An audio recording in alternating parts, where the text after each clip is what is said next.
End gold buyers, మీ కష్టాల్లో నమ్మకమైన మీ ఆత్మీయ నేస్తం.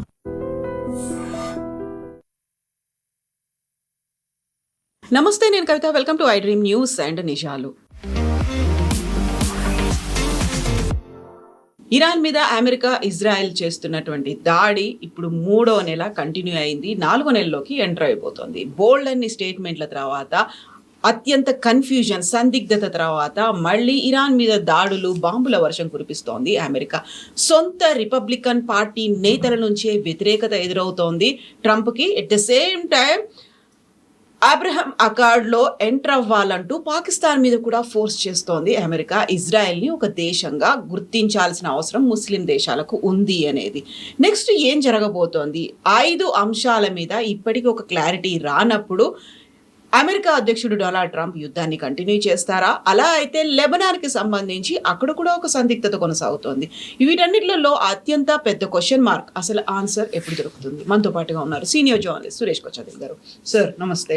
సో 3 నెలలు కంటిన్యూ అయిపోయింది, ఇప్పుడు 4th మంత్లోకి ఎంటర్ అవబోతోంది. స్టాండ్ స్టిల్ అంటారా అంటే అలాంటి పరిస్థితి లేదు. బోల్డ్ అనే స్టేట్మెంట్స్ గంటల వ్యవధిలోనే వస్తున్నాయి. ఇప్పుడు ఆల్ ఆఫ్ సడన్ గా ఇరాన్ మీద మళ్ళీ అటాక్ చేస్తోంది అమెరికా. సో అక్కడ వ్యతిరేకత ఉంది, అపోజిషన్ అనేది వస్తుంది, ఈవెన్ సొంత పార్టీ నేతల దగ్గర నుంచే. ఏం చేయబోతున్నారు ట్రంప్ ఇప్పుడు? మీరు లాస్ట్ ఒక 24 గంటలు చూస్తే ప్రెసిడెంట్ ట్రంప్ కానీ వారి అడ్వైజర్ దగ్గర నుంచి ఏ న్యూస్ రావట్లేదు. దీనికన్నా ముందు మీకు గుర్తుంటుంది, ఒక 3 రోజుల ముందు నుంచి అయిపోయింది, డీల్ ఆల్మోస్ట్ డన్. కొన్ని సెంటెన్సెస్ అక్కడిక్కడ మారిపోతుంది. ఖతార్కి వెళ్ళారు ఇరానియన్ డెలిగేషన్, అక్కడ టైఅప్ చేస్తున్నారు. Only few words year immediate sign అయిపోతుందని ప్రెసిడెంట్ ట్రంప్ చాలా స్టేట్మెంట్ ఇచ్చారు. కానీ దాని తర్వాత కంప్లీట్లీ క్వైట్ అయిపోయారు. ఇప్పుడు అమెరికన్ టెలివిజన్లో మెయిన్గా నడుస్తున్న డిబేట్లు మీరు ఏ ఛానల్ అయినా ఓపెన్ చేయండి, ఈ రిపబ్లికన్ పార్టీలో నడుస్తున్న ప్రాబ్లం. లిండ్సీ గ్రామ్ కానీ మిగతా కాంగ్రెస్ మెన్ కానీ వీళ్ళందరూ ప్రెసిడెంట్ ట్రంప్ మీద పడ్డారు. ప్రెసిడెంట్ ట్రంప్ ఎప్పుడు ఆలోచించారు, ఆయన కళ్ళ కూడా రాలేదు పాసిబుల్ దట్ వాళ్ళ పార్టీలోనే ఇంత వ్యతిరేకత ఉంటుందనేది. దానికి కారణాలు ఉన్నాయి. ఒకటి, ప్రెసిడెంట్ ట్రంప్ అనుకున్నారు ఆయన ఈ ఒప్పందం చేసుకుంటే ఎవరు దాన్ని వ్యతిరేకించారని. కానీ ఆయన ఒక మాట మర్చిపోయారు, ఈ యుద్ధం మొదలైంది ఇజ్రాయెల్తో. ఇజ్రాయెల్కి ప్రాబ్లం ఉండే ఇరాన్తో. చాలా కారణాలు. ఒకటి మనకు తెలిసిన యురేనియం, ఒకటి మిసైల్స్ అండ్ డ్రోన్స్, ఒకటి హెజ్బుల్లా, హూతీ, హమాస్ ఒకటి. ఇట్లాంటి చాలా మట్టుకు ప్రాబ్లమ్స్ అటువైపు నుంచి ఉన్నప్పుడు ఇజ్రాయెల్ యుద్ధం మొదలుపెట్టారు. అమెరికా దాంట్లో జాయిన్ అయ్యారు. ఇది difference.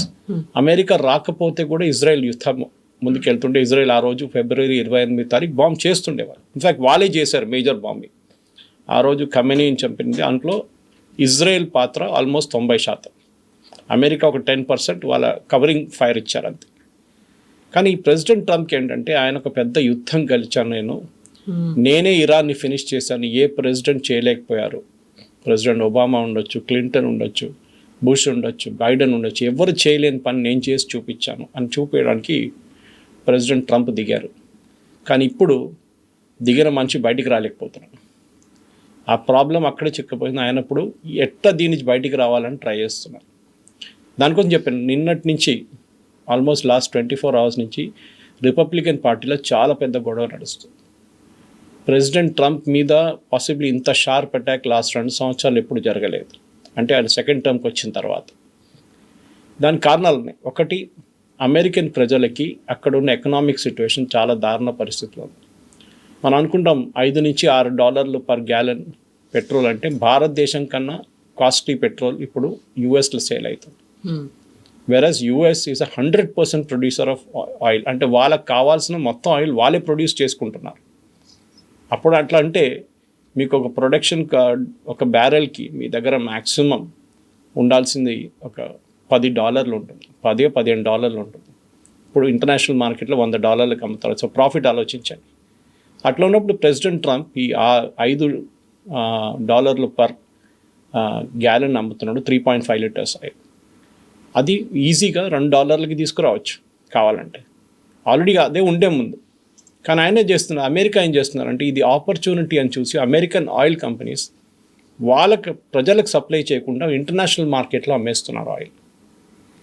40% American crude oil international మార్కెట్కి వెళ్ళిపోతుంది.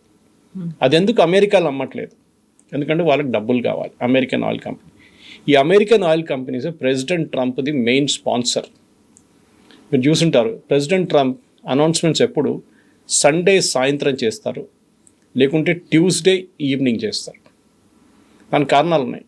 నిన్న కూడా అన్నారు, ఇదంతా అయిపోయాక మేబీ ప్రెసిడెంట్ ట్రంప్ పదవి నుంచి దిగిన తర్వాత 2 సంవత్సరాలు they should be an enquiry. వీళ్ళ ఫ్యామిలీ ఎంత డబ్బులు సంపాదించారు దీని నుంచి, ఇన్సైడర్ ట్రేడింగ్ చాలా జరుగుతుంది. దాని ప్రూఫ్ కూడా ఉంది. కానీ ఇప్పుడు ఏం చేయలేరు వాళ్ళు, ఎందుకంటే డిపార్ట్మెంట్ ఆఫ్ జస్టిస్ అనేది ప్రెసిడెంట్ ట్రంప్ దగ్గర ఉంది. ఆయన ఏం చేయడు, ఆయన వ్యతిరేకంగా ఆయన ఫ్యామిలీ మీద కేసులు పెట్టాడు కదా. సో ఇప్పుడు జరుగుతుంది ఏంటంటే, సండే రోజు చెప్తారు మేము ఒక ఒప్పందానికి వచ్చేసాం అయిపోయింది అనగానే ఇమ్మీడియట్లీ స్టాక్ మార్కెట్ పైకి వెళ్ళిపోతుంది. ట్యూస్డే రోజు వచ్చి బాంబ్ చేసేస్తారు, అంటే మండే ఈవినింగ్ స్టాక్ మార్కెట్ పడిపోతుంది, ఆయిల్ ప్రైసెస్ ఎక్కువైతుంది. ఈ నడిమిట్లో ఎవరో దీంట్లో చాలా పెద్ద పెట్టుబడి పెట్టి డబ్బులు సంపాదించుకున్నారు. మీకు గుర్తుంటే ఫస్ట్ టైం జరిగినప్పుడు 2 నెలల క్రితం ఎవరో oil traders president Trump first announcement చేసినప్పుడు $540 మిలియన్ సంపాదించారు. $540 మిలియన్. ఎవరు అంటే అది ప్రెసిడెంట్ ట్రంప్ క్లోజ్ ఫ్రెండ్స్ వీళ్ళు. మీకు స్టేట్మెంట్ కూడా గుర్తుంటుంది కవిత గారు, అప్పుడు ప్రెసిడెంట్ ట్రంప్ చెప్పారు, ఎవరు అడిగినప్పుడు మీడియా వాళ్ళు, మీరు అమెరికన్ ప్రజలకు చాలా కష్టమవుతుంది ఇట్లా వెళ్తే, who cares, we are making enough money అన్నారు. వి అనగానే అది తెలిసిపోయింది, దట్ ఈస్ ప్రెసిడెంట్ ట్రంప్ వాళ్ళ ఫ్రెండ్స్ అంతా. వీళ్ళు ఆయిల్ ఇండస్ట్రీ, షెవ్రాన్ ఉండొచ్చు, ఎక్సాన్ మొబైల్ ఉండొచ్చు, ఆయిల్ ట్రేడర్స్ ఉండొచ్చు, ఎవరైనా ఉండొచ్చు, ఈవెన్ ఇంటర్నేషనల్ మార్కెట్లో ఉండొచ్చు.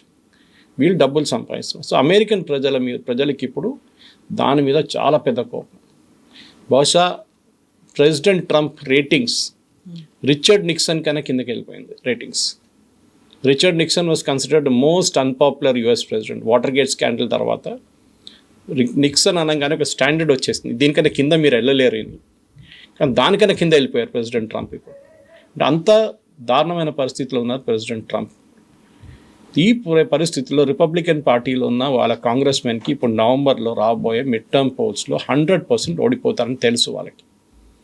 ఈ పరిస్థితుల్లో ఇప్పుడు దానికోసం మీరు ఒక పుష్ బ్యాక్ చూస్తున్నారు. ఈ పుష్ బ్యాక్లోనే ప్రెసిడెంట్ ట్రంప్ ఇప్పుడు ఏం అనట్లేదు. ఇప్పుడు డీల్ ఈజ్ ఆల్మోస్ట్ డన్, సంతకం పెట్టేశారు. పాకిస్తాన్ ఆలోచించండి, ఈయన షబాజ్ షరీఫ్ వెళ్ళలేదు లాస్ట్ టైం టాక్స్కి, మొన్న జరిగిన దాంట్లో అసీం మునీర్ వెళ్ళారు తెహ్రాన్కి. నిన్న చూస్తే అసీం మునీర్, నిన్న అంటే ఆల్మోస్ట్ 24 hours ముందు చూస్తే అసీం మునీర్ అండ్ షబాజ్ షరీఫ్ చైనాలో ఉన్నారు. సో వెరీ రీసెంట్గా డొనాల్డ్ ట్రంప్ కూడా చైనా విజిట్ కంప్లీట్ చేసుకున్నారు, మళ్ళీ వీళ్ళు వెళ్ళారు అక్కడికి. దాని నడు వీటిలో పుటిన్ వెళ్ళారు. తో ప్రెసిడెంట్ ట్రంప్ ఇది నెగోషియేట్ చేసి ఫినిష్ చేయకుండా అసీం మునీర్ అండ్ షబాజ్ షరీఫ్ చైనాకి వెళ్ళారు. చైనాతో ఒప్పందం చేశారు, మోస్ట్ ఫేవర్డ్ నేషన్, అది ఇది ట్రీటీ సైన్ చేశారు. తో ప్రెసిడెంట్ ట్రంప్కి ఇప్పుడు అర్థమైపోయింది దట్ వీళ్ళందరూ కలిసి they made a fool of him. అంతే. నేను దీనికన్నా ముందు కూడా చాలాసార్లు చెప్పాను, పాకిస్తాన్ డబుల్ గేమ్ ఆడుతున్నారని. అండ్ నిన్న రిపబ్లికన్ పార్టీ వాళ్ళు అదే అంటున్నారు, why is Pakistan playing a double game. ఎందుకంటే మీరు అబ్రహాం అకార్డ్ గురించి మాట్లాడారు. దీని గురించి అబ్రహాం అకార్డ్ అనేది ప్రెసిడెంట్ ట్రంప్ ఫస్ట్ టర్మ్లో వాళ్ళ సన్నిన్లో జారెడ్ కుష్నర్ తీసుకొచ్చిన ఒక చట్టం. అంటే it is not a law, but Abraham అకార్డ్లో ఏంటంటే మేము యాజ్ అ దేశం ఇజ్రాయెల్ని ఎగ్జిస్ట్ చేయడానికి రెడీగా ఉన్నాం, Israel can exist as a nation అని ఒక కాన్సెప్ట్ ఉంది అబ్రహాం అకార్డ్. ఇది ఫస్ట్ సంతకం పెట్టింది యుఏఈ, దాని తర్వాత ఇండోనేషియా అంటే ఇస్లామిక్ కంట్రీస్లో, దాని తర్వాత సౌదీ అరేబియా సంతకం పెట్టడానికి రెడీ అయినప్పుడు అక్టోబర్ 5వ తారీఖు 2024 అప్పుడు దాడి జరిగింది ఈ ఇజ్రాయెల్ మీద. 25 I think it is. ఆ దాడి జరిగింది. సో ఎవ్రీబడి ప్యానిక్డ్ ఆ టైంలో. ఎందుకంటే ఒకసారి Saudi Arabia Abraham accord sign చేస్తే then there is no going back. ఎందుకంటే they are the biggest country in the Islamic bloc. అది ఇరాన్ కావాలని హమాస్తో నా దాడి చేయించారని చెప్పి అందరూ ఇప్పుడు కూడా కరెక్ట్గా అనలైసిస్ చెప్తున్నారు, కరెక్టే అది. ఇప్పుడున్న దాంట్లో ప్రెసిడెంట్ ట్రంప్ అంటున్నారు దట్స్ ఆల్ ఫైన్, నేను ఇంత కష్టపడి ఇంత సాక్రిఫైస్ చేసి నెగోషియేట్ చేశాను చూడండి, మా దాంట్లోనే నాకు పుష్ బ్యాక్ వస్తుంది. అట్లా ఉన్నప్పుడు నాకు మా దేశం వాళ్ళకి ఏదైనా చూపించాలి కదా, నేను ఏదో ఎక్స్ట్రా తీసుకొచ్చాను. ఎక్స్ట్రా ఏంటి, అరబ్ దేశాలని అందరినీ నేను సంతకం పెట్టిస్తున్నాను that they are accepting Israel as a country, Abraham accord. కానీ నిన్న షబాజ్ షరీఫ్ ఒక ఇంటర్వ్యూ ఇచ్చారు పాకిస్తాన్ టెలివిజన్ ఛానల్కి, అది కాకుండా వాళ్ళ ఫారిన్ మినిస్ట్రీ కూడా ఇచ్చారు that we will not accept. In fact president Trump చెప్పిన స్టేట్మెంట్లోనే చూడండి, ఆయనకు ఒక ఇది ఉంది, పొద్దున ఒకటి చెప్తారు, సాయంత్రం ఒకటి చెప్తారు. కానీ నిన్న చెప్పిన దాంట్లోనే ఫస్ట్ స్టేట్మెంట్లో అన్నారు we all have to sign అన్నారు. సెకండ్ సెంటెన్స్కి వచ్చినప్పుడు but if somebody is not comfortable then he not sign. అంటే మీరు ఎందుకు మళ్ళీ స్టేట్మెంట్ ఎందుకు ఇచ్చారు? మీరు సంతకం పెట్టకండి అయిపోతుండే కదా. ఇప్పుడు ఇజ్రాయెల్ పొజిషన్ ఏంటంటే బెంజమిన్ నెట్న్యాహు ఇస్రాయేలీ ప్రజలకి చాలా క్లియర్గా అడ్రస్ చేసి ఏం చెప్పారంటే మేము ఈ యుద్ధం ఎందుకు చేస్తున్నాం, ఎందుకు కంటిన్యూ చేస్తాం అని చెప్పి నిన్న రాత్రి ఒక అడ్రస్ చేశారు.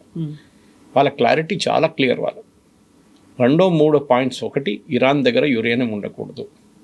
రెండవది, ఇరాన్ దగ్గర మిసైల్ టెక్నాలజీ ఉండకూడదు, డ్రోన్ టెక్నాలజీ ఉండకూడదు, డెస్ట్రాయ్ చేసేసేయాలి.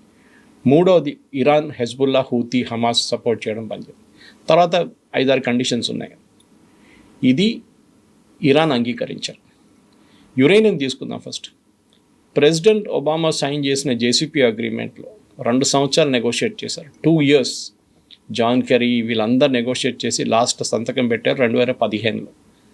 దాంట్లో మనం ఆల్రెడీ డిస్కస్ చేసాం దీనికన్నా ముందు కూడా. ప్యూరిటీ ఆఫ్ యురేనియం 3.67లో మెయింటైన్ చేసుకుంటా అన్నారు 15 సంవత్సరాల దాకా.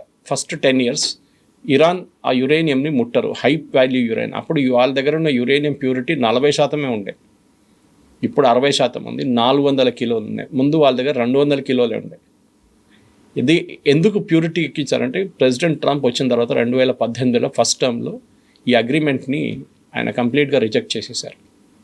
దాంతో ఇరాన్ కోపం వచ్చి వాళ్ళు ప్యూరిటీ పెంచడం మొదలుపెట్టారు. ఇప్పుడు వాళ్ళు వెపన్స్ గ్రేడ్ దాకా వచ్చేసారు, అంటే న్యూక్లియర్ ఆయుధాలు తయారు చేసుకోవచ్చు.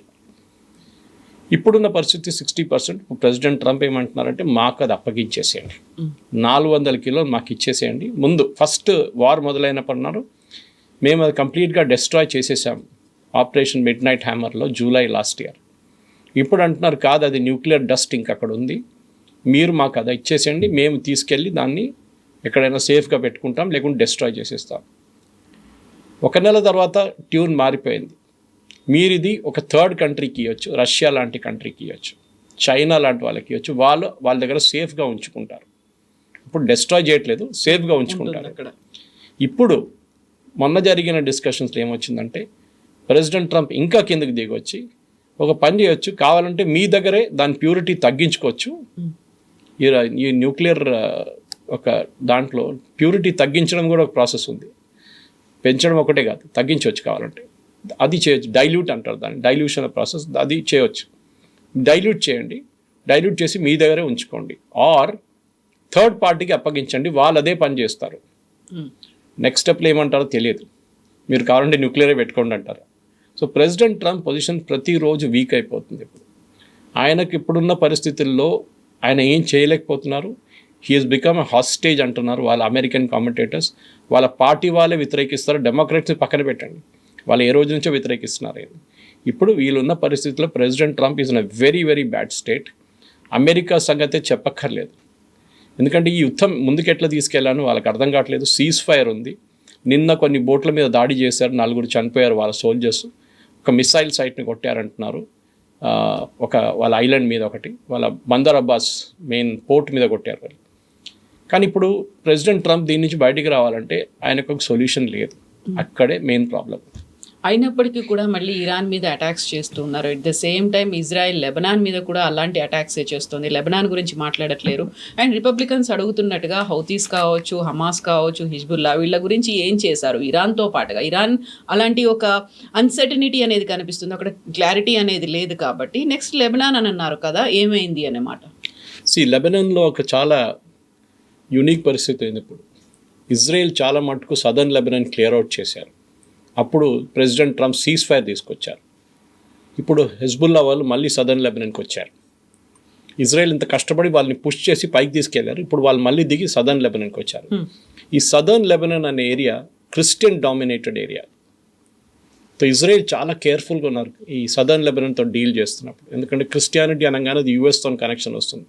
లెబనాన్ ఒక టైంలో దీనికన్నా ముందు కూడా మనం మాట్లాడాం, వాజ్ అ క్రిస్టియన్ కంట్రీ. ఈ ఇస్లామిస్ట్ వచ్చి సెటిల్ డౌన్ అయ్యి జాగ్రఫికల్ వాళ్ళు మొత్తం మార్చేశారు, డెమోగ్రఫీ మార్చేశారు. ఇప్పుడు ఐ థింక్ క్రిస్టియన్స్ ఒక 16-14% ఉన్నారు అంతే. 100% నుంచి 16%కి వచ్చేసారు వాళ్ళు. ఇది మనకు కూడా ఒక స్టోరీ ఇండియాలో ఉన్న వాళ్ళకు.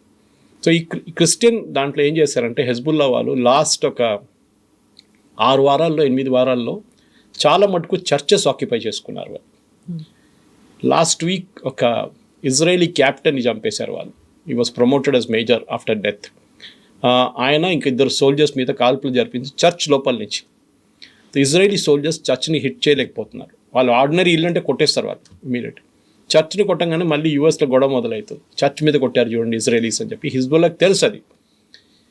ప్రాబ్లం ఎక్కడ వస్తుందంటే హెజ్బుల్లా లెబనన్ అనగానే లెబనీస్ ఆర్మీకి అసలు పవర్ లేదు. వాళ్ళు ఒక హెజ్బుల్లా ఆర్మీ యూనిట్ని కూడా అప్రోచ్ చేయలేకపోతున్నారు. వాళ్ళ ఆయుధాలని కింద పడేయరా అని చెప్పడానికి వాళ్ళకి దమ్ము లేదు వాళ్ళ దగ్గర. Lebanese army is like a dummy. At the same time Hezbollah ఒక బయట నుంచి వచ్చిన ఫోర్స్, ఇరానియన్ ప్రాక్సీ ఫోర్స్ వచ్చి ఇప్పుడు లెబనన్ మీద వాళ్ళు నడిపిస్తున్న వాళ్ళ మినిస్టర్స్ ఉన్నారు, వాళ్ళ ఎంపీస్ ఉన్నారు క్యాబినెట్లో, లెబనీస్ క్యాబినెట్లో అన్నీ ఉన్నారు వాళ్ళ దగ్గర. ఈ పరిస్థితుల్లో లెబనన్ సంగతి ఇజ్రాయెల్ అన్నారు we will not let go. మీరు సీజ్ ఫైర్ చెప్పండి, ఏమైనా చెప్పండి. అది ప్రెసిడెంట్ ట్రంప్ చెప్పారు. మాకు అది బాగా. అండ్ ఇన్ఫ్యాక్ట్ ప్రెసిడెంట్ ట్రంప్ కూడా మొన్న ఒక స్టేట్మెంట్లో చాలా క్లియర్గా చెప్పారు, Israel has a right to defend it self. వాళ్ళ మీద దాడి జరిగితే వాళ్ళు కొట్టచ్చు. సో ఇజ్రాయెల్ని ఈక్వేషన్ నుంచి తీసేశారు. కానీ ఇజ్రాయెల్కి మెయిన్ వరి ఏంటంటే ప్రెసిడెంట్ ట్రంప్ మళ్ళీ వెళ్ళి ఈ ఇరాన్తో ఏదైనా సంతకం పెడతారో ఏమో అని భయం ఉంది వాళ్ళకి. దానికోసం వాళ్ళు ఇండైరెక్ట్గా ప్రెషర్ పెడుతున్నారు. 2 ఫోన్ కాల్స్ ఉండే. 3 రోజుల ముందు ఒక phone call president Trump and Netanyahu నడిమిట్లో జరిగిందంట. దాని రీడౌట్ బయటికి రాలేదు, అంటే మినిట్స్ ఆఫ్ ద మీటింగ్. కానీ అమెరికన్ సైడ్ నుంచి చాలామంది అన్నారు it was a very hot conversation అన్నారు. అంటే ప్రెసిడెంట్ నెటన్యాహుకి చాలా కోపం వచ్చింది. ఆయన చాలా రఫ్గా మాట్లాడారు ప్రెసిడెంట్ ట్రంప్ దగ్గర. ఇది మీరు చేస్తున్న డబుల్ గేమ్ ఆడుతున్నారు. మీరు అదర్ ఫినిష్ చేయండి యుద్ధం, లేకుంటే మాకు అప్పగించండి, మేము ఫినిష్ చేసేస్తాం. ప్రాబ్లం ఏంటంటే నెటన్యాహుకి క్యాన్సర్ ఉంది. ఈడ ప్రాస్టేట్ క్యాన్సర్ ట్రీట్మెంట్ జరిగింది, కానీ ఈజ్ క్యూర్డ్ అంటున్నారు. కానీ ఒక 2 వారాల ముందు ఆయనకి పేస్ మేకర్ పెట్టారు. హార్ట్ హాస్పిటల్లో అడ్మిట్ అయ్యారు. డెంటల్ ప్రొసీజర్ అంటున్నారు. We're not sure what it is. కానీ ఇజ్రాయెల్లో that is not an issue. ఇజ్రాయెల్లో ప్రాసెస్ నడుస్తుంది, పీపుల్ డిపెండెంట్ కాదు. వాళ్ళు నెటన్యాహు లేని కానీ ఎవరు లేనా కానీ వాళ్ళ ఆర్మీ పనిచేస్తారు. వాళ్ళకి తెలుసు ప్రాసెస్ ఎట్లా ఉంటుందని. వాళ్ళ లీడర్షిప్ టేక్ ఓవర్ చేసుకుంటారు. మీరు నెక్స్ట్ లెవెల్ డిఫెన్స్ మినిస్టర్ కానీ ఎవరైనా. ఇన్ఫాక్ట్ వాళ్ళ డిఫెన్స్ మినిస్టర్ అన్నారు, నేను ఎవరు president Trump, who is he to take a decision, మా మీద మేము సఫర్ అవుతున్నాం ఇక్కడ ఈ హెజ్బుల్లాతోని. ప్రెసిడెంట్ ట్రంప్ ఏంటి అక్కడ కూర్చొని యూఎస్లో కూర్చొని అయిపోయింది మేము సంతకం పెట్టేస్తున్నాం డిసిషన్. ఇరాన్ చూడండి చాలా smart Kavitha garu. They are insisting again and again and again Lebanon, Houthis, Hamas ఈ రేపు ఒక ఒప్పందం చేస్తే వీళ్ళు 3 ఒప్పందం కూడా దాంతో పాటు ఉంటుందంట. అంటే ఇజ్రాయెల్ ఏం చేయలేరు. ఇన్ని రోజులు వాళ్ళు మీరు హమాస్కి ఛాన్స్ ఇచ్చారు, హమాస్ మళ్ళీ రీగ్రూప్ అయ్యారు సీజ్ ఫైర్ అని చెప్పేసి. యాక్చువల్లీ టనల్స్ మీరు వినుంటారు ముందే, హమాస్ టనల్స్ చేస్తారు గాజాలో. Actually tunnels expert is Hezbollah. లెబనన్లో, సదర్న్ లెబనన్ అండ్ లెబనన్లో ఈ టనల్స్ బోర్ చేయాలంటే మన దగ్గర ఉన్న గన్నరాళ్ళు ఉంటాయి చూడండి, ఇట్లాంటి రాళ్ళు ఉన్నాయి హైదరాబాద్లో ఉన్న అలాంటి అండర్ గ్రౌండ్లో. వెరస్ గాజాలో శాండ్ ఉంటుంది because it's closer to the sea, easy అక్కడ డ్రిల్ చేయడం. ఇక్కడ చాలా కష్టం సదర్న్ లెబనన్లో చేయడానికి. కానీ హెజ్బుల్లాని ఇది నేర్పించింది ఆల్మోస్ట్ 15 సంవత్సరాల ముందు నార్త్ కొరియా వాళ్ళు వచ్చి నేర్పించారు. నార్త్ కొరియా నుంచి కిమ్ జాంగ్ ఉన్ వాళ్ళ ఎక్స్పర్ట్స్ని పంపించి వాళ్ళు నేర్పించారు టనల్స్ ఎట్లా డిగ్ చేయాలని. నిన్న కూడా ఒక అటాక్ జరిగితే ఒక అంబులెన్స్ మీద 6 చనిపోయారు. వీళ్ళు ఏం చేస్తారంటే ఈ హెజ్బుల్లా టెర్రరిస్ట్ వాళ్ళు ఈ డాక్టర్స్ డ్రెస్ వేసుకుంటారు, నర్సెస్ డ్రెస్ వేసుకొని అంబులెన్స్లో వస్తారు వాళ్ళు. సో దట్ అంబులెన్స్ మీద అటాక్ చేయకూడదని ఒక ఇంటర్నేషనల్ నామ్ ఉంది ఒకటి. కానీ ఇజ్రాయెల్కి తెలుసు వీళ్ళు ఎవరు ఉన్నారు దాని లోపల. మళ్ళీ వాళ్ళు కొడతారు. ఇదే స్టోరీ మీరు దీని ముందు హమాస్కి విన్నారు. అక్కడ help ministry of Gaza said 6 మంది చనిపోయారు. హెల్ప్ మినిస్ట్రీ నడిపిస్తుంది హమాస్. సో అక్కడ కూడా అదే ప్రాబ్లం. అక్కడ పాలస్టీనియన్ అథారిటీ అని చెప్పి పాలస్టీనియన్ గవర్నమెంట్ ఒకటి ఉంది అక్కడ, యాసిర్ అరాఫాత్ వాళ్ళ పార్టీది. వాళ్ళకి ఏం పవర్ లేదు గాజాలో, కంప్లీట్గా హమాస్ నడిపిస్తున్నారు అక్కడ. Iranian proxies, Hezbollah, Houthis and Hamas, వీళ్ళని కొట్టడం అనేది ఇజ్రాయెల్ ఫస్ట్ ప్రయారిటీ. దాంతోపాటు ఇరాన్ని కొట్టడం. ఇప్పుడు ప్రాబ్లం ఎక్కడ వచ్చిందంటే ప్రెసిడెంట్ ట్రంప్ నేను ఇరాన్ని చూసుకుంటాను, మీరు 3 చూసుకున్నారు. ఇప్పుడు ఇరాన్ని ప్రెసిడెంట్ ట్రంప్ ఏం చేయలేకపోతున్నారు. వాళ్ళ కన్సెషన్ మీద ఇస్తున్నారు. వాళ్ళు ఇంకా ఎంబోల్డన్ అవుతున్నారు. ఇంకా కొంచెం స్ట్రేట్ ఆఫ్ హోర్ముజ్ మేము అసలు అప్పగించాం మీకు, it will be close forever. ఒమాన్తో నాకు డీల్ చేసుకుంటాం, అక్కడ టర్కీ ఒక ఫీజు కలెక్ట్ చేస్తుంది చూడండి, అట్లా మేము కూడా ఇక్కడ ఫీజు కలెక్ట్ చేస్తామని చెప్తున్నారు. ఆ పరిస్థితిలో ఉన్నారు. సో ఈ straight of Hormuz president Trump ఏమంటాం, స్ట్రేట్ ఆఫ్ హోర్ముజ్ని ఓపెన్ చేయబోతున్నాం. ఏం కొత్తది ఉంది దాంట్లో? Straight of Hormuz was open before. మీరు వచ్చి యుద్ధం చేశారని చెప్పి వాళ్ళు బంద్ చేశారు. And straight of Hormuz Iran దగ్గర ఉన్న న్యూక్లియర్ వెపన్ కన్నా పవర్ఫుల్ స్ట్రేట్ ఆఫ్ హార్మోస్. ఎందుకంటే మనందరూ తెలిసిందే, మొత్తం లోకంలోని 20% ఫాసిల్ ఫ్యూల్స్ అదే రూట్ నుంచి బయటకు వస్తుంది, 40% ఫర్టిలైజర్ అదే రూట్ నుంచి బయటకు వస్తుంది. సో మొత్తం ఆగిపోయింది ఇప్పుడు కంప్లీట్గా. కొన్ని షిప్స్ వెళ్తున్నాయి కానీ అప్పుడప్పుడు. కానీ అమెరికా చేయాల్సింది వాళ్ళు చేయట్లేదు. ఆపరేషన్ ప్రాజెక్ట్ ఫ్రీడమ్ అని చెప్పి ఒకటి మొదలుపెట్టారు, అది ఎందుకు కంటిన్యూ చేయలేదు? నాట్ ఈవెన్ 6 అవర్స్ కూడా మీరు అది ఓపెన్ పెట్టలేకపోయారు. అంటే మీ వీక్నెస్ చాలా ఈజీగా కనిపిస్తుంది. మీరు ఎవరినో భయపడుతున్నారు. ఇంత పెద్ద ఆర్మీ, వీళ్ళు అన్నారు, మొన్న కూడా అన్నారు మొత్తం వాళ్ళ నేవీ లేదు, వాళ్ళ ఎయిర్ ఫోర్స్ లేదు. నిన్న they have lost an aircraft America. వాళ్ళు కన్ఫర్మ్ చేయలేదు కానీ ఒక రీపర్ డ్రోన్ అయితే పోయింది వాళ్ళది నిన్న. అంటే ఇరాన్ దగ్గర ఏం లేనప్పుడు వాళ్ళు ఎట్లా కొడుతున్నారు? How are they able to hit? వాళ్ళ దగ్గర మిసైల్స్ ఉందా, వాళ్ళ దగ్గర డ్రోన్స్ ఉన్నాయా? అమెరికాకి ఏం తెలియట్లేదు. ఇప్పుడు ప్రెసిడెంట్ ట్రంప్ దానికోసం చూడండి, ఇంత పెద్ద ఆర్మాడా పెట్టుకొని 2 ఎయిర్క్రాఫ్ట్ క్యారియర్లు అక్కడ ఉన్నాయి, 3 ఉండే ఒకటి పంపించేశారు, 2 ఉన్నాయి ఇప్పుడు అక్కడ. వాళ్ళు ఏం చేయలేకపోతున్నారు, టోటలీ హెల్ప్లెస్. సో అమెరికాలో కూడా ఉన్న చాలా మటుకు ఈవెన్ ప్రెసిడెంట్ ట్రంప్ని అడ్వైజ్ చేసిన జాన్ బాల్టన్ లాని సీనియర్ నేషనల్ సెక్యూరిటీ అడ్వైజర్ ముందుండే ఆయన కూడా అదే అంటున్నారు, we never seen US so weak. ఒక థర్డ్ వరల్డ్ కంట్రీ లాగా అయిపోయారు యూఎస్. ఒక చిన్న ఇరాన్ని డీల్ చేయలేకపోతున్నారు, ఏం చేయక్కర్లేదు. అండ్ నెటన్యాహు చాలా క్లియర్గా చెప్పారు, మీరు కంప్లీట్గా బాంబ్ చేయాలండి అదే రోజు, 3rd day or 4th day మీరు చేయాల్సిన పని అది మీరు ఆపేశారు. అక్కడే తప్పు చేశారు. ఇమ్మీడియట్లీ ఇరాన్ రీగ్రూప్ చేసుకున్నారు. ఇన్ని ఇష్యూస్ అవుతున్నప్పుడు సడన్గా ఒక పవర్ సెంటర్గా చైనా ఏమైనా ఎమర్జ్ అవుతుందా అనేటువంటి ఒక డౌట్ కూడా వస్తుంది. డొనాల్డ్ ట్రంప్ వెళ్ళారు, కలిసి వచ్చారు, ఆ తర్వాత రష్యా నుంచి వెళ్ళారు, ఇప్పుడు పాకిస్తాన్ నుంచి కూడా వెళ్ళారు. వీటన్నిట్లలో మీడియేషన్ పవర్ అనేది రష్యాకి చైనాకి మధ్యలో ఉంటుంది అనుకున్నప్పుడు చైనా ఒక కంట్రోలింగ్ పవర్లో ఏమైనా ఉందా? ఎందుకంటే ట్రంప్తో మీరు తైవాన్ గురించి మాట్లాడొద్దు అంటే తైవాన్ గురించి మాట్లాడకుండానే వచ్చేసారు. ఆ తర్వాత ఇప్పుడు ఈ యుద్ధానికి సంబంధించి కీలకమైనటువంటివి అనుకుంటుంటే చైనా నుంచి కూడా ఏ ఇన్ఫర్మేషన్ బయటికి రావట్లేదు, అండ్ విజిట్ చేసినటువంటి కంట్రీస్ కూడా ఏమీ చెప్పట్లేదు బయటికి. చైనాతో జరిగిన చర్చలు ప్రెసిడెంట్ ట్రంప్ది ఇరాన్ కన్నా పెద్ద ఫ్లాప్ ఉండేది. మీకు గుర్తుంటుంది వాళ్ళ బాడీ లాంగ్వేజ్లో చాలా కోల్డ్ ఉండే బాడీ లాంగ్వేజ్. అదే టైంలో పుటిన్ వచ్చినప్పుడు మీరు చూసుంటారు, ఒక స్ప్రింగ్ ఉండే జీజింగ్ స్పిన్లో పుటిన్తో మాట్లాడుతున్నప్పుడు ఒక జోష్ ఉంది. ఎందుకంటే వాళ్ళిద్దరికి ఒక కామన్ ఎనిమీ యుఎస్, ఇద్దరికి అదొకటి ఉంది common enemy, your enemies my friend అని చెప్పి అదే కాన్సెప్ట్లో ఉంటుంది అనమాట. సో ప్రెసిడెంట్ జీ జిన్పింగ్ చాలా క్లియర్గా చైనాకున్న ప్రయారిటీస్ బయట పెట్టారు. ఆయన తైవాన్ గురించి మీరు చెప్పారు. తైవాన్ ఎప్పటి నుంచో ఉన్న ఒక ఇష్యూ వాళ్ళంటారు తైవాన్ మా టెరిటరీయే, మీరు తైవాన్ మీద ఏం చేయకండి. ప్రెసిడెంట్ ట్రంప్ ఈసారి వచ్చినప్పుడు తైవాన్ గురించి అసలు మాట్లాడలేదు. మీరు చూసుంటారు. ఎందుకు భయపడుతున్నారు? తైవాన్కి almost I think $90 million or $100 million ఒక డిఫెన్స్ ఎక్విప్మెంట్ ఇవ్వాలంటే వాళ్ళకి. ఆల్రెడీ యూఎస్లో రెడీ పెట్టారంట షిప్పింగ్కి, అది పంపించలేదు. ఇప్పుడు ఎందుకు పంపించలేదని అడిగితే అమెరికా దగ్గర ఆయుధాలు లేవంట. ఇవాళ పొద్దున ఒక అమెరికన్ మిలిటరీ కామెంటేటర్ మాట్లాడుతూ ఒక యూఎస్ ఛానల్ అన్నారు, చైనాని చూడండి, చైనా దగ్గర ఆయుధాల షార్టేజ్ ఎప్పుడు లేదు. రష్యా 4 సంవత్సరాల నుంచి యుక్రెయిన్తో కొట్టుకుంటున్నారు, వాళ్ళ దగ్గర ఆయుధాలు ఉన్నాయి. లాస్ట్ వీక్ వాళ్ళకి అడ్వాన్స్డ్ వర్షన్ యూజ్ చేశారు మిసైల్ కీవ్ మీద, 8 మంది చనిపోయారు ఆ అటాక్లో. అంటే వాళ్ళ దగ్గర ఇప్పుడు కూడా వాళ్ళ ఫ్యాక్టరీలు పనిచేస్తున్నాయి రష్యా దగ్గర. అమెరికాది ఏం ప్రాబ్లం? $1 trillion బడ్జెట్ ఉన్న అమెరికా, అంటే నెక్స్ట్ 8 దేశాల్లో డిఫెన్స్ బడ్జెట్ కలిపితే అమెరికా బడ్జెట్ ఆలోచించండి. 2, 3, 4, 5, 6, 7, 8, 9 దేశాల బడ్జెట్, డిఫెన్స్ బడ్జెట్ కలిపితే అమెరికాకు ఉన్న $1 trillion బడ్జెట్. ఇప్పుడు 1.5 trillion అడుగుతున్నారు దాన్ని. మీరు ఏం చేయగలుగుతున్నారు? మీరు $1 million ఉన్న ఒక థర్డ్ మిసైల్ని కొడుతున్నారు. దేనికి? $5,000 డ్రోన్ కోసం. Misplace priority. Last third missile అంటే వీళ్ళది ఒక ఇజ్రాయేలీ ఈక్వివలెంట్ చెప్పాలంటే మీరు ఒక ఐరన్ డోమ్ చెప్పొచ్చు.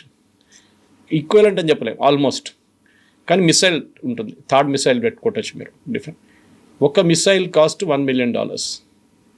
ఓకే, లాస్ట్ మిసైల్ ప్రొడ్యూస్ చేసింది 2023లో యుఎస్ కంపెనీ. వాళ్ళకి ఆర్డర్ ఇచ్చి 2 సంవత్సరాలు 3 సంవత్సరాలు అవుతుంది, ఇప్పుడు దాకా వాళ్ళు ప్రొడ్యూస్ చేయలేకపోతున్నారు. Next missile will come only in 2027 end December. America దగ్గర ఆయుధాలు లేవు. ఇదే థర్డ్ మిసైల్ తీసుకెళ్ళి వాళ్ళు సౌత్ కొరియాలో పెట్టారు. ఇప్పుడు సౌత్ కొరియా నుంచి విత్డ్రా చేసుకున్నారు మిసైల్స్ అంతా, ఎందుకంటే మిసైల్స్ లేవు వీళ్ళ దగ్గర. ఇంకోటి తీసుకెళ్ళి ఇజ్రాయెల్లో పెట్టారు. ఇప్పుడు ఇజ్రాయెల్ దగ్గర చెప్తున్నారు, మీ దగ్గర ఐరన్ డోమ్ ఉంది కదా, మాకు ఇచ్చేసేయండి, మేము తీసుకెళ్ళిపోతాం థర్డ్ మిసైల్. అది తీసుకొచ్చి ఇప్పుడు యుక్రెయిన్ దగ్గర పెట్టారు కొన్ని రోజులు, ఇప్పుడు యుక్రెయిన్ నుంచి తీసేశారు, ఇప్పుడు తీసుకొచ్చి సౌదీ అరేబియాలో పెట్టారు. ఇది పరిస్థితి ఇప్పుడు యుఎస్ గవర్నమెంట్. తర్వాత ఇప్పుడు మార్చి సౌదీ అరేబియా నుంచి అది ఖతార్కి తీసుకొచ్చారు. యుఎస్ దగ్గర ఆయుధాలు లేవు. దానికోసం ఇప్పుడు మీరు అడుగుతున్న ప్రశ్నకి వార్ ప్రేక్షకులు అడుగుతున్న ప్రశ్నకి ఆర్ ఈవెన్ ఎక్స్పర్ట్స్ అనే ప్రశ్నకి యుఎస్ ఎందుకు ఇప్పుడు దాడి చేయట్లేదు అంటే వాళ్ళ దగ్గర ఆయుధాలు లేవు. They don't have. చాలా క్లియర్గా యుఎస్ డిఫెన్స్ డిపార్ట్మెంట్ ఇప్పుడు చెప్తున్నారు వీఆర్ షార్ట్ ఆఫ్ ఆర్మ్స్. దానికోసం తైవాన్కి పంపించాల్సిన $90 మిలియన్ ఆయుధాలని మేము ఆపుకున్నాం, మాకు కావాలి ఆయుధాలు. ఈ పరిస్థితుల్లో ఉన్నారు యుఎస్ ఇప్పుడు. మనం అనుకుంటాం US is a super power, McDonnell Douglas, Raytheon, ఈ కంపెనీ చాలా కంపెనీస్ ఉన్నాయి, డిఫెన్స్ కంపెనీస్ వాళ్ళ దగ్గర. వీళ్ళంతా ఫ్యాక్టరీ ప్రొడ్యూస్ చేసుకుంటూ వెళ్ళిపోతున్నారు. కాదు, ఇప్పుడు యుద్ధం మారిపోయింది. యుక్రెయిన్ వార్తో చాలా మటుకు తెలిసిపోయింది. అండ్ ఈవెన్ ఇరాన్ జరుగుతున్న మీ దగ్గర $5,000-10,000 డ్రోన్తో మీరు డ్యామేజ్ చేస్తున్నారు. అంత దూరం ఎందుకు కవిత గారు? లేటెస్ట్ మిసైల్ హెజ్బుల్లా దగ్గర ఉన్నది. ఇజ్రాయెల్ స్టన్ అయిపోయారు. They are using a fibre optic missile. మీరు వినుంటారు, నిన్నటి నుంచి అది లాస్ట్ వీక్ కాదు, ఆల్మోస్ట్ ఒక నెల నుంచి నడుస్తుంది. ఇజ్రాయెల్ టెన్షన్ అయిపోయింది ఇజ్రాయెల్కి, ఎందుకంటే వాళ్ళ దగ్గర దాన్ని అడ్డుకోవడానికి ఆయుధం ఏంటి? What is this fibre optic missile? Normal missile, దానిపైన ఒక కెమెరా పెట్టి ఆ కెమెరాకి ఒక ఫైబర్ ఆప్టిక్ కేబుల్ 10 కిలోమీటర్ల లాంగ్ ఉన్న ఫైబర్ ఆప్టిక్ కేబుల్ పెడుతున్నారు. యూజువలీ డ్రోన్ వెళ్ళిపోతుంది అట్లనే. ఇది దాని వెంట ఒక వైర్ పోతుంది. అంటే అది ఆపరేట్ చేస్తున్న ఆపరేటర్ యాక్చువల్లీ ఆ డ్రోన్ పైన ఆ మిసైల్ పైన కూర్చున్నట్లు ఉంటుంది, చూస్తున్నాడు గ్రౌండ్లో ఏముందని. చూస్తూ అక్కడ ఇజ్రాయలీ కంటింజెంట్ ఉంది, ట్యాంకులు ఉన్నాయి, 5 ట్యాంక్, దాన్ని కొట్టండి ఇమీడియట్గా. దీంతో ఒక లోడెడ్ ఇది ఉంది, అమ్యునిషన్ ఉంది, అది పంపించేస్తారు. ఇప్పుడు ఇజ్రాయెల్ ఓవర్ నైట్ వర్క్ చేస్తున్నారు దాన్ని కౌంటర్ చేయడానికి, ఒక ఐరన్ డోమ్ లాంటి స్ట్రక్చర్ తీసుకురావడానికి. వాళ్ళు ఇంకా ప్రాపర్గా మానిటర్ చేస్తూ డిస్ట్రాయ్ చేస్తున్నారు. సో అది ఆలోచించండి. ఏది హెజ్బుల్లా, వాళ్ళ దగ్గర ఇంకొక దేశంలో ఉన్నారు వాళ్ళు, కాల్ లెబనన్. ఇజ్రాయెల్ వ్యతిరేకంగా ఇరానియన్ డ్రోన్స్ తీసుకొచ్చి దాన్ని ఇంప్రూవైజ్ ఇదే డ్రోన్ మీకు యుక్రెయిన్లో కనిపిస్తుంది. యుక్రెయిన్లో ఒక 30 ఏకర్ ల్యాండ్లో వాళ్ళు 200 ఇట్లాంటి ఫైబర్ ఆప్టిక్ డ్రోన్స్ పెట్టారు. అదంతా వచ్చింది ఇరాన్ నుంచి. ఇరాన్లో మీరు బిలీవ్ చేయరు, గల్లీకి డ్రోన్స్ ప్రొడ్యూస్ చేస్తారు వాళ్ళు. I'm not exaggerating. ఈ బ్రేక్ ఇచ్చినప్పుడు ఈ 60-30 రోజులు అయింది. ఇప్పుడు ఈ సీజ్ ఫైర్లో వాళ్ళ డ్రోన్ ప్రొడక్షన్ డబుల్ అయిందంట. ఇది యుఎస్ చేసిన పెద్ద తప్పు. వాళ్ళకి టైం ఇచ్చారు మీరు, వాళ్ళు ప్రొడ్యూస్ చేసుకుంటున్నారు. ఇప్పుడు మీరు ఏం చేస్తారు చెప్పండి? ఇప్పుడు యుఎస్ లిటరలీ ఇంగ్లీష్లో అంటారు caught between a rock and hard place అని. అక్కడ లేని పరిస్థితులు అయిపోయారు. స్ట్రెయిట్ ఆఫ్ హార్మూజ్ ఓపెన్ చేస్తే ఆయిల్ ప్రైసెస్ పడిపోతుంది. స్ట్రెయిట్ ఆఫ్ హార్మూజ్ ఓపెన్ చేయలేకపోతున్నారు. మీ దగ్గర ఇంత పెద్ద నేవీ పెట్టుకొని మీరు ఈ అక్కడున్న 170-180 షీట్లు పర్ డే ఒక షిప్ని బయటకు తీసుకురాలేకపోతున్నారు. 2,000 షిప్స్ పడినాయి పర్షియన్ గల్ఫ్లో. నిన్న ఒక ఇండియాకి రావాల్సిన ఒక షిప్ లోడ్ చేసి 2 నెలల ముందు క్రూడ్ ఆయిల్ లోడ్ చేసిన షిప్ నిన్న బయటకు వచ్చింది. ఆలోచించండి. ఇది యుఎస్ చేయలేకపోతే ఇట్స్ వెరీ సింపుల్ సొల్యూషన్. ఇంగ్లీష్లో అంటారు you can't be little bit pregnant అంటారు. Either you're pregnant or not pregnant. ఇది మార్కెటింగ్ కాన్సెప్ట్లు అంటారు. మీరు కొంచెం యుద్ధం చేస్తాం, మేము కొంచెం no, either you do it or you don't do it. ఇది ఇజ్రాయెల్ ఇదే అంటున్నారు. మీరు ఒకరోజు ఎస్ అంటాడు ప్రెసిడెంట్ ట్రంప్, నెక్స్ట్ డే అంటారు నో అంటారు, మళ్ళీ థర్డ్ డే అంటారు ఎస్ అంటారు, మళ్ళీ నో అంటారు. ఇది పులి వచ్చిన కేసు అయిపోయింది. ఇది ఇప్పుడు ఏం చేయలేకపోతున్నారు. So is utterly powerless. మనం ప్రతిరోజు మనకి సబ్జెక్ట్ డిస్కషన్కి ఎందుకు వస్తుందంటే 24 గంటల సిచ్యువేషన్ మారిపోతుంది, మళ్ళీ 24 గంటలు ఇంకో సిచ్యువేషన్ వస్తుంది. ఇప్పుడు ఈయన లాస్ట్ ఒక ఆల్మోస్ట్ 24 అవర్స్ నుంచి పబ్లిక్ వ్యూలో లేడు ప్రెసిడెంట్ ట్రంప్. పీట్ హెస్గెత్ ఉన్నారు, వాళ్ళ సెక్రటరీ ఆఫ్ వార్. యుద్ధం మొదలైనప్పుడు ప్రతిరోజు ప్రెస్ కాన్ఫరెన్స్ పెడుతుండే, ప్రతిరోజు ఆయన అండ్ డీన్ కిన్ వాళ్ళ చీఫ్ ఆఫ్ స్టాఫ్ ఆర్మీది. ఇప్పుడు ఒక లాస్ట్ 2 వారాల నుంచి ఆయన అత్తా లేదు, కనిపించట్లేదు ఎక్కడ. ఇప్పుడు మాట్లాడుతున్నంత మార్కో రూబియో మాట్లాడుతున్నారు, నోబడి ఎల్స్ స్పీకింగ్. ఈ పరిస్థితికి వచ్చేసరి అందరు భయపడుతున్నారు మీడియా. ఈవెన్ మార్కో రూబియో చేసిన తప్పదే. ఆయన పాపం ప్రెసిడెంట్ ట్రంప్ చెప్పిన బిలీవ్ చేసి ఇండియాకి వచ్చినప్పుడు, ఢిల్లీలో క్వాడ్ మీటింగ్కి వచ్చినప్పుడు, దానికన్నా ముందు ఇండియాతో జరిగిన బయలాటరల్ చర్చల్లో కూడా ఏమన్నారు, అయిపోయింది. Few sentences here and there. నేను ప్రెసిడెంట్ ట్రంప్తో మాట్లాడాను, ఐ వెంట్ టు ఖతర్. నడిమిట్లో ఆయన పాపం ఖతర్కి వెళ్ళి వచ్చారు రాత్రి. ఆలోచించండి, ఇండియాలో ఉండి ఖతర్కి వెళ్ళి మళ్ళీ 6 hours తర్వాత ఈ came back to India again. అప్పుడు అన్నారు అయిపోయింది ఖతర్లో, వీళ్ళందరూ కూర్చున్నారు. ఖతర్ ఎందుకు వచ్చారు నడిమిట్లో? పాకిస్తాన్ ఎక్కడ పోయింది? ఇంతమంది నెగోషియేటర్స్ నడిమిట్లో వచ్చి సిచ్యువేషన్ కంప్లీట్గా మెస్అప్ చేసేసారు. దీని నుంచి యుఎస్ బయటకు రాలేరు. బయటకు వస్తే ప్రెసిడెంట్ ట్రంప్కి ఒబామాని ఆయన ఎంత తిట్టారో ఆయన క్యాంపెయిన్లో 2018లో అదే థింగ్ ఇప్పుడు 2000 రాబోయే ఎలక్షన్లో it will be either Marco Rubio or JD Vance వాళ్ళు ప్రెసిడెన్షియల్ క్యాండిడేట్ ఉంటారు. దానికన్నా ముందు ఇప్పుడు మిడ్ టర్మ్ పోల్స్లో కంప్లీట్గా రిపబ్లికన్ పార్టీని వైప్అవుట్ చేసేస్తారు. అదొకటి ప్రైస్ ప్రెషర్, అమెరికాలో ఉన్న ప్రతి డీజిల్ రేట్ పెరిగిన దాంతో అన్ని సరుకుల రేట్స్ పెరిగింది. మన దగ్గర కూడా అదే జరుగుతుంది. Moment you increase diesel rates it will increase immediately. కానీ మన దగ్గర చాలా మటుకు గుడ్స్ అండ్ ట్రాన్స్పోర్ట్ గుడ్స్ ట్రైన్లో కూడా వెళ్తుంది మన దగ్గర. సో కొన్ని అంత పెద్ద ప్రాబ్లం కాదు మన దగ్గర. కానీ యుఎస్ అది కాదు. It's huge country east to west. So వాళ్ళు న్యాచురల్లీ వాళ్ళు తీసుకెళ్ళిన ఒక ట్రక్ మొదలైందంటే వాళ్ళ డీజిల్ కన్జంప్షన్ మీద దాంట్లో ఉన్న ప్రతి ప్రోడక్ట్ రేట్ పెరుగుతుంది. సూపర్ మార్కెట్లు అన్నీ పెరిగింది. Inflation has gone up. And president Trump అన్నారు, మొన్న కూడా ఒక పెద్ద స్టేట్మెంట్ ఇచ్చారు, I don't care about American citizens. I think a politician అట్లా స్టేట్మెంట్ ఎప్పుడు ఇయ్యారు. మోదీ గారు చెప్పరు నాకు భారతదేశంలో ఉన్న ప్రజలతో సంబంధమే లేదని చెప్పరు ఎప్పుడు. ఇది చెప్పారు ప్రెసిడెంట్ ట్రంప్. వాళ్ళ ఫైనాన్షియల్ స్టేటస్ నేనెందుకు తెలుసుకోవాలి? I'm bothered about Iran. That was a political disaster. Even Marco Rubio దగ్గర అడిగినప్పుడు, జేడీ వ్యాన్స్ దగ్గర అడిగినప్పుడు కాదు అట్లా చెప్పలేదే ప్రెసిడెంట్ అన్నారు. అండ్ ఇన్ఫాక్ట్ మొన్న సైడ్ జోక్ ఒకటి మీకు తెలుసు, ఇది ఇండియన్స్ గురించి రేసిస్ట్ కామెంట్ కొట్టిన వాళ్ళు స్టూపిడ్ ఫెలో అన్నాడు. తర్వాత తెలిసింది దట్ వాజ్ యాక్చువల్లీ ట్రంప్. ఆయన చేసిన ఒక రీట్వీట్ అనేది ఆ ప్రాబ్లం వచ్చింది. సో ప్రెసిడెంట్ ట్రంప్కి ఇప్పుడు ఎట్లయిపోయిందంటే బహుశా ఆయన రాజీనామా చేసి వెళ్ళిపోవడం better. Let JD Vance take over because ఆ పాసిబిలిటీ ఉంది యూఎస్లో. కానీ చేయరు. He will not let it go. ఆయనకి పొలిటికల్ డిజాస్టర్ అనేది ఆయనకు ముందు కనిపిస్తుంది. అండ్ ఈ మధ్యన జేడీ వాన్స్ కూడా కనిపించట్లేదు, మాట్లాడట్లేదు. ఎవరు లేరు. ఎందుకంటే who will face the media? భయపడుతున్నారు వాళ్ళు. ఎందుకంటే అక్కడ ఉన్న పరిస్థితి అంత దారుణమైపోయింది, ఫైనాన్షియల్ సిచ్యువేషన్ యూఎస్ది.